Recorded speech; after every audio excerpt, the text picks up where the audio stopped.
trazendo a emoção do futebol de um jeito diferente. Ele chegou, de olho na jogada, ele vai contando tudo pra gente.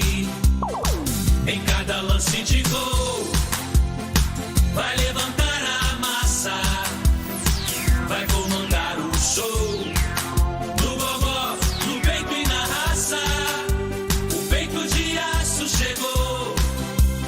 Dário de Paula tá aqui, na sintonia do vale, pra gente vibrar, pra gente curtir. Dário de Paula. 6h44, hora do café favorito. Flamengo! Mandou a campo a garotada na noite passada em Volta Redonda contra o Bangu. Sofreu o gol de Renatinho no primeiro tempo e conseguiu o empate na etapa complementar com o gol de Lohan, uma das joias da base de apenas 16 anos. Lohan se tornou o mais jovem a marcar um gol pelo time de profissionais do Flamengo. Apesar de toda a pressão no segundo tempo, o time comandado por Mário Jorge não conseguiu a virada e o placar ficou em 1-1. Escalado como capitão, Rodrigo Caio voltou aos gramados após um longo período fora por problemas físicos. Sem comprometer em momento algum na partida, o jogador ainda teve um momento de liderança ao apoiar Noga no banco de reservas. O zagueiro das categorias de base do clube se lesionou sozinho e precisou de apoio. Mesmo com o empate, o Flamengo segue na liderança do Carioca, agora com 11 pontos, mas ele tem 2 jogos a mais que o Fluminense, que tem 2 partidas a menos, ok? Invicto, o Bangu segue fazendo uma boa campanha no Carioca e continua na 3ª posição com 8 pontos ganhos. Pelo Carioca, o Flamengo só volta a campo na quarta-feira que vem, dia 1º de fevereiro, em jogo válido pela 6ª rodada contra o Boa Vista. A partida, que será realizada no Maracanã, começará às 21h10. Os titulares do Flamengo treinaram no dia passado no Rio. O time está na reta final de preparação para o primeiro grande compromisso da temporada. Sábado, em Brasília, o time de Vitor Pereira enfrenta o Palmeiras pela Supercopa do Brasil. A fim de aproveitar ao máximo a estrutura do Ninho do Urubu, a delegação embarca para a capital do país apenas depois de amanhã, sexta-feira, véspera da decisão. Após a vitória sobre o Nova Iguaçu no sábado, o elenco se reapresentou e trabalhou no CT na segunda-feira. Até sexta, o time principal seguirá trabalhando no Ninho do Urubu. Assim, o embarque para Brasília será apenas à tarde na sexta-feira.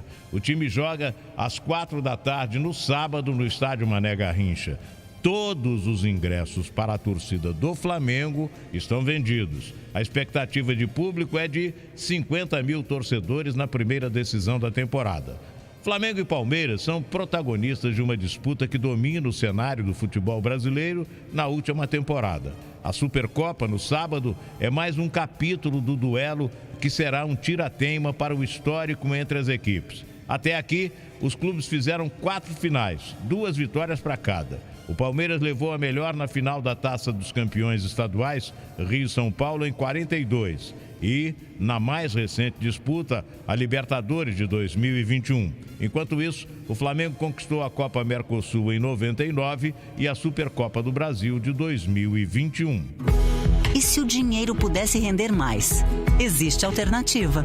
No Sicredi, o dinheiro rende para você e para todos à sua volta, pois reinvestimos recursos na sua região. Somos a primeira instituição financeira cooperativa do Brasil com 120 anos de jornada. Oferecemos soluções para você, sua empresa ou agronegócio, com taxas justas e atendimento próximo. Escolha o Sicredi, onde o dinheiro rende um mundo melhor. Abra sua conta. Dário de Paula, rolando a bola pra você. Oferecimento Sicredi. Gente que coopera, cresce. Bom dia, gente. Olha, são 6h48. Esta é a hora do café favorito. Vasco! O time principal estreia no Campeonato Carioca logo mais às 21h10 no Estádio Luso Brasileiro contra a Portuguesa. Depois de 2 amistosos na Flórida, nos Estados Unidos, a delegação vascaína voltou ao Rio na última segunda-feira. O técnico Maurício Barbieri fará sua estreia e deve mandar a campo vários reforços contratados para a temporada. A Band e a Band Esportes transmitem ao vivo. O time deve começar com Ivan, Pumita, Miranda ou Robson Bambu, Léo e Lucas Piton, Zé Gabriel, Jair, Nenê e Gabriel Peck, Egnaldo e Pedro Raul. O árbitro será Paulo Renato Moreira da Silva Coelho, tendo como assistentes Tiago Henrique Neto Correia Farinha e Thaís Marques Fonseca. Apesar da chegada de 9 reforços e com a contratação do goleiro Léo Jardim encaminhada, o Vasco ainda está no mercado para fortalecer o seu elenco. A defesa é um dos setores mais carentes e diversos zagueiros estão sendo analisados. Um deles é o experiente Rodrigo Moledo, do Internacional. Faz o clássico regional contra o Resende logo mais às 19 horas no Estádio da Cidadania Raulino de Oliveira, em Volta Redonda, pela 4ª rodada do Campeonato Carioca, Taça Guanabara. Com desgaste muscular, os laterais Gilson e Wellington Silva, o zagueiro Sandro Silva e o atacante Berguinho estão fora de combate. Portanto, o Volta Redonda deve ter 2 alterações com relação à equipe que venceu o Audax na última rodada. O provável time para hoje é o seguinte: Jefferson, Yuri, Alix Vinícius, Daniel Felipe e Ricardo Senna, Bruno Barra, Dudu e Luciano Naninho, Luizinho, Pedrinho e Lelê. O primeiro jogo oficial entre Volta Redonda e Resende aconteceu em março de 2008. De um lado, o Voltaço já estava consolidado como um dos melhores times de menor investimento do campeonato. O título carioca perdido na final para o Fluminense era um capítulo recente na história do clube. Do outro lado, o Resende vinha de 2 acessos estaduais seguidos e disputava a primeira divisão do Carioca pela primeira vez depois de décadas inativo. Olhando o retrospecto, o Volta Redonda despontava como favorito, mas o que foi visto naquele primeiro jogo entre Resende e Volta Redonda no Raulino de Oliveira foi um jogaço com grandes personagens e fatos inusitados, sacramentando o nascimento de uma rivalidade que vem crescendo a cada ano. Naquela noite de março de 2008, a bola rolou e no início do primeiro tempo um raio atingiu o estádio e apagou os refletores, deixando o campo e as arquibancadas na escuridão. O breu durou cerca de 20 minutos, mas a iluminação foi retomada. O jogo terminou empatado em 3-3, com 2 gols de pênalti marcados por Fábio e um de cabeça, assinalado por Dedé para o Voltaço. Fluminense! Joga amanhã às 21h10 no Maracanã contra o Boa Vista, tentando fazer história e atingir 11 jogos de invencibilidade sob o comando de Fernando Diniz. O Volta Redondense Felipe Melo viveu um dia especial no Fluminense na última segunda-feira.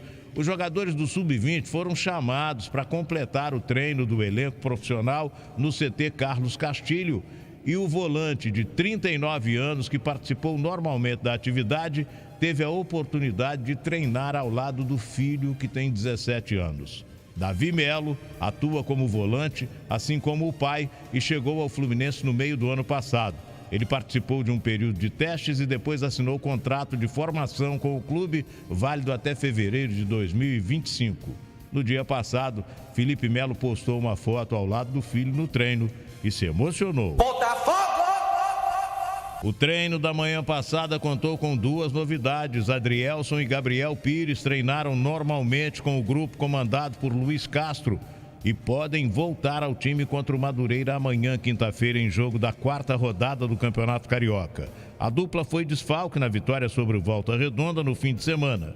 Adrielson, com um problema muscular, treinou sem limitações, mas ainda não tem presença garantida, já que a comissão técnica não quer apressar nada que possa piorar a situação. O zagueiro só retornará quando estiver realmente 100%, e a resposta só será dada após a atividade de hoje. O problema de Gabriel Pires foi menos complicado.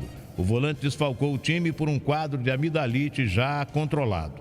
Já sem dores, ele está confirmado para o duelo de amanhã e treinou normalmente.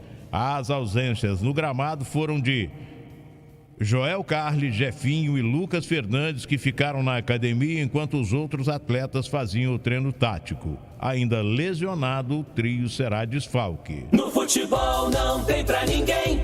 Dário de Paula. Dário de Paula. Rolando a bola pra você. Oferecimento Sicredi. Gente que coopera, cresce. Olha, gente, o programa